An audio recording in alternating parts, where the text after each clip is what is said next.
Ladies, gentlemen, people of all ages, welcome to Clues, Cues and Reviews, and today we are reviewing Black Clover. Interesting chapter. Now, with any type of Black Clover chapter, I'm always optimistic. I'm always rooting for the little guy, and it's not one of those stories that's more famous than One Piece, or it's getting the acclaim that My Hero Academia is getting. It's getting all this hype. But you know what? It's that dark horse, and it's really starting to build now. It's getting an anime, which I will be reviewing. Don't you worry, I will definitely be doing that. I'll let you all know about that closer to the time, as well as my interesting schedule I'm wanting to do for 2017. With that being said, lovely chapter, loads to discuss. Let's get into it. So, Black Clover 98. Like I said, it was an interesting chapter. It was a good chapter. It wasn't a great chapter. There were some issues with it, but, and a big but here, I liked it. Now, one of the things that people like or dislike about the way Black Clover works is it's very fast-paced. And in a recent interview, as in the last couple of months, after Jump Fiesta, there was an interview with the author mangaka of the story, and he basically states that he knows he's going fast paced, but he tries so hard to get as much information in as possible so that he can have value as a story. So with that being the case, I mentioned this in the comment section below with one of the subscribers, that because he's aware of that, it's actually a good thing, and he feels that once he's in a position where the manga can spread it out, let the story develop a little bit more, and that'll be good. So that is a gripe that we have, a lot of people have with the story. I personally don't mind it, but the problem is you get used to the idea.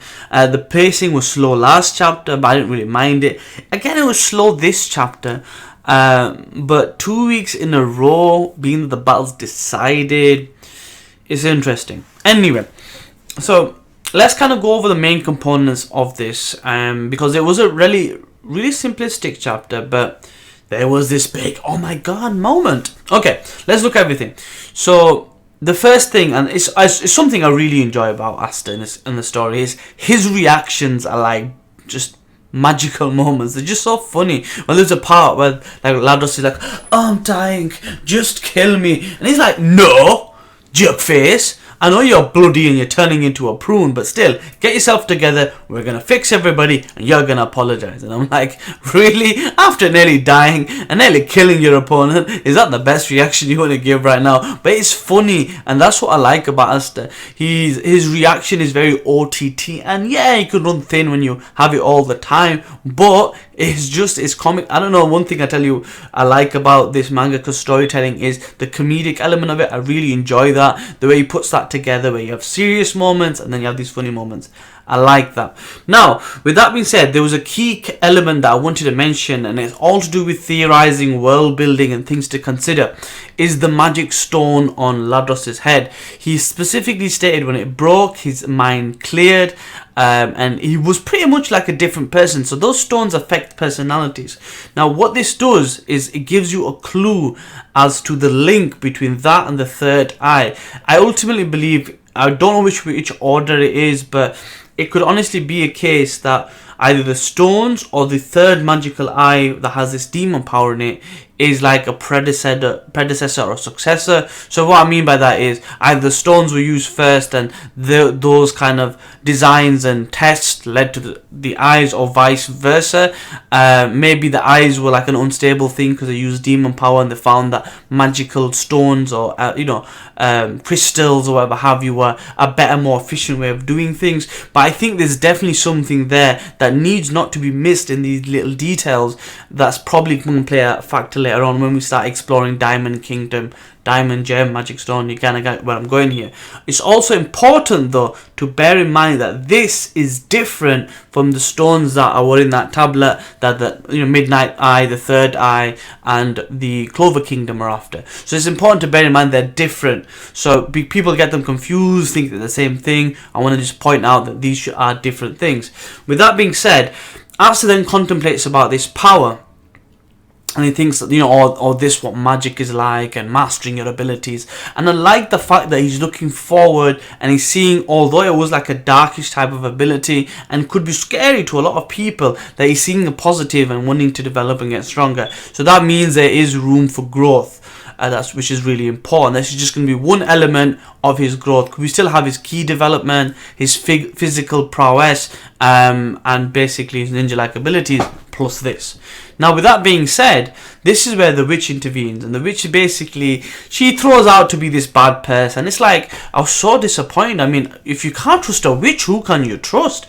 Okay, jokes aside, you can't really fault the witch, because when you think about kingdoms, if you look at Game of Thrones, sometimes it is situations that you need to take advantage of to put yourself in positions of power, and in reality the witch really has just made a power move. Okay, it's negative, okay, she's bad, okay, she's betrayed expectations, but in reality, if you think about it, she wasn't that pleasant to begin with. It was surprising she helped to begin with, and now we know why. Ultimately, she realized, okay, I can use this guy, I can't use the sword, I can use him. So her goal was the sword, and that changed her mind. So you got to bear in mind, it's not that big of a twist, but still shocking to a certain degree. Still a bad, a kind of good turned into a bad, and this might be the big bad for the chapter. With that being said, we see what her power is, and it's a blood type of magic. And what she effectively does is heals Asta, which is a good and a bad. It's a good because if you heal the boy, potentially when he can overcome whatever control he's put under, the blood magic control that turns him, he's going to be in a position where he can actually attack and defeat the enemy.